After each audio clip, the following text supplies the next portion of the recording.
Hey guys, Matthew here. I just wanted to do another video. I haven't done one of these in a little while. We've been talking a lot on the Solar Requiem Discord. Thank you so much for your input. I want to look at the latest iteration of the game. Obviously, that's a let's say a simple way of putting it, because obviously we're very far away from a full game. But I want to talk about a few things, where we're at, and where I need your help next. Just so you know, I have changed it so the rules are actually up on the Obsidian thing, the same thing that had all the lore. That way it's a lot faster for me to kind of change it, so you guys to see that and organize it in a nice way. So a couple things I want to change. I've been thinking about it, and every time I roll the dice and I replace one with like a surge die and then another one with a complication die, it is not quick for my brain to parse whether I got a critical or a complication. And that really bothers me, because I want it to be exciting when you roll a critical or a complication. And so, but the reason I wanted to keep the dice separate was that way if something gets if somebody gets a skill that's called lucky, they could replace 2 dice with black, or somebody has some sort of really good defensive skill, so they replace 2 dice, or maybe a weapon can easily malfunction or something. And so I wanted there to be that variability in it. And because if you just say that you're looking for 6s or 1s on here, and then they're lucky and they get 2 of them, then you're actually just as likely to get unlucky as you are to get lucky. So it's not actually lucky at all, it's just more fickle. That was until this morning the obvious answer kind of seemed to cross into my head. And that is that we still use just 1 die. So when you roll, if this is a 6, it's a critical, and if it's a 1, it's a complication. I say complication, not critical failure, because you could still pass if you have enough, or you still get to do all your hits. But then how do you upgrade that, you say? Well, you probably might already think of the answer as I say this, but that's simple. That, let's say instead of lucky adding a second die, it now just lets you crit on 5s. And instead of a defensive skill adding a second red die, you now have complications on 1s and 2s. And we can just make sure it kind of caps out there, because nobody ever rolls worse than a 5, or nobody rolls worse than a 5. I mean, they don't need... There's 5 plus, 4 plus, and 3 plus, basically. And you never get as good as a 2. And so 1s and 2s are always failures, and 5s and 6s should always be successes, at least in the current iteration. So I'm going to leave it for there, because I've just been enjoying rolling the dice a lot more with just 1 special color die, because then my eye can instantly see if it is a critical success or a complication. Well, that's a good roll. What did it end up being? Oh my goodness. This can happen.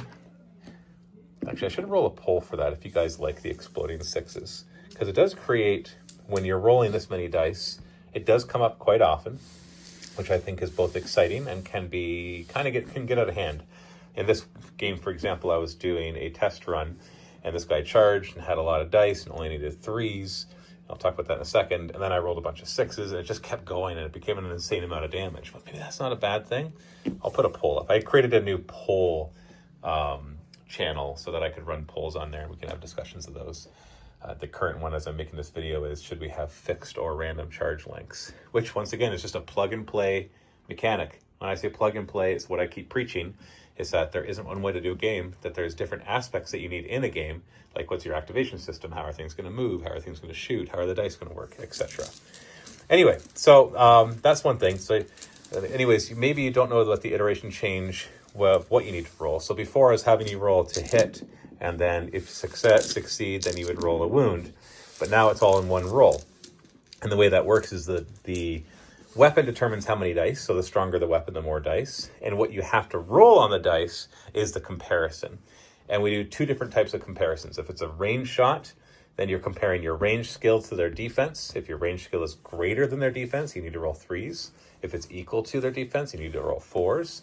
And if it's less than their defense, you need to roll 5. So I want to talk about whether I like that or not in a second. And so that allows us to combine everything into one roll. And then what your opponent does after okay, I got 2 hits here, because let's say I needed 4s. Well, your opponent will have an armor, and it'll be something, it's not going to be notated exactly like this, but something like this. What that means is it ignores 1 damage, plus you roll 2 dice. In this case, I'm going to say 4s will ignore more damage. Maybe it'll be 5s, maybe it'll be 3s, maybe it'll be actually dependent on the armor that they're wearing, and we can notate it in some easy way. So if I just did 2 damage, well, I reduce it by 1, and then I reduce it by 2 more. In that case, it didn't do any damage. One thing I've been noticing as I've been playing is that I haven't been doing as much damage as I would like until I would just do a ridiculous amount. And so part of me wants to add more dice. Also little things like if you charge, you get to add a die. If you're long range, it's a one less die. If they're in cover, it's one less die. But I'm thinking cover I might actually flip. So that cover just gives more on the defensive side. And that way you still have enough dice to do hits and stuff. Kind of works out to the same thing, kind of, maybe. So that's where I have it right now. As I went back and forth, it was just like trying to feel out whether it's dealing up the right amount of damage. Came across some interesting things because we're causing stress or minor injuries or whatever we're going to call it, and we don't resolve until the end of the round. When you get into combat, you're stuck in combat, which means if we're going to have rules about not shooting into combat, you can tie people up for the entire round. Whether that's a good or a bad thing. You might think, well, we could have a disengage action. But in this case, I had one guy move up and shoot and another one charge. And now they're stuck in combat for the rest of the round and there's no way to get him out. Even though I came up and did so much damage to him that I know he's most likely dead. I don't get to remove him, which means my opponent won't be able to shoot at these. It actually works in the favor of the person who's killing. So that's an interesting thought, too, for us to discuss about how we like the damage system, which, once again, is a plug-and-play thing. We can figure out different ways to do it. So anyway, so there's that. And I'm trying to think out, there was one more thing. What was that thing? Still have to retool a few of the stuff, but yeah, I don't remember what the other thing is. So if I remember, I'll add it to the end of this video. I remember. I know I could just edit that, but these videos are meant for me to do quickly. So the thing I don't like, so let me grab a piece of paper here and a pencil. So right now, we have a chart that's very similar to the 40K strength versus toughness chart. And that is if your range versus defense is, if it's greater than the defense, then it's a 3+. If it's equal to the defense, it's a 4+. And if it's less than the defense, it's a 5+. I like that. It addresses the ability for us to have multiple range upgrades without it getting out of hand, because it kind of gets diminishing returns that as you upgrade your range defense or range attack more, eventually that's only going to matter against higher defense things. And same thing with defense. As you upgrade it more, that's only going to matter against things with higher range. So if you go against a low-level warband, all those extra points in the defense or into range attacks are going to have been wasted. But that's a good thing. I like that, by the way. This is a good thing because each one is diminishing returns. I don't have to be like, the first upgrade is 1, and the second upgrade costs 2, and the third costs 4, and the next one costs 8. I don't have to do some sort of artificial diminishing returns. It literally is just diminishing returns. What I'm not sold on is this. Because, for example, the equals one, the 4+, happens the least often, except for maybe if our opening stat lines are often 3s and 4s, so maybe you'll get equals more often. But as it progresses, the equals is not going to come up nearly as often. You're more likely going to be rolling 3+ and 5+. I never really noticed this in 40K, but that's the case in 40K as well for the ones that are not fixed values like the weapon skill and ballistic skill. So I'm wondering if there's, sorry, before I just jump on what I say, the reason this works so well is because it's easy and quick to understand. Unlike, like for example, the strength versus defense of Lord of the Rings, which kind of goes in 2s. For every 2 defense, then it goes up by 1. The difficulty you need 4s or 5s or 6s or not at all. And it's not intuitive. You often have to look up a table to see how the strength compares to defense, even though there is a pattern to it. And so I'm wondering, is there a different way to do this that gives us some more granularity, that doesn't get us to 3+ so quickly? Like, for example, and this is not a good answer. So if we had the range versus defense or the melee versus melee, which is what it'll be in melee, and then the roll needed, if we had it, it's at least greater than 2 difference, and then less than a 2 different, or greater than, you know what I mean? So let's give an example. So let's say the defense was 4 defense. And then the ranged skill is 6, and then 5, 4, 3. So 6 plus 5, 4, 3, and then 2 or less. In that case, we get our 3+, 4+, and 5+. So in other words, if your skill is at least 2 bigger, not twice as big, 2 bigger, you get to go to 3+. If it's within 1 or equal to, it's 4+, and if it's 2 or less of the other one, then it's a 5+. That gets us on the 4+ more often. It was funny, once you went to the 3+, it just felt really punishing to the defender that they got hit really, really hard, especially because armor is not scaling up, at least not right now. So it's not like, oh, well, against your weak weapon, I get more rolls. It's like, no, the weak weapon just rolls less dice.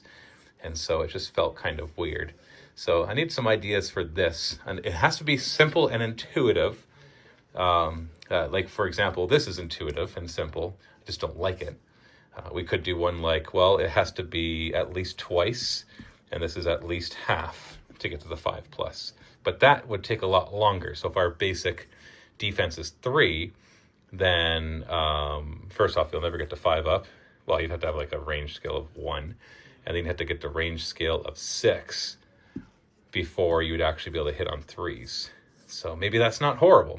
But as soon as you get to a defense of 4, now you need to get a range skill of 8. So you can see how defense upgrading is way more effective than upgrading your skills, because you only have to upgrade 1 and they have to upgrade 2 to match that.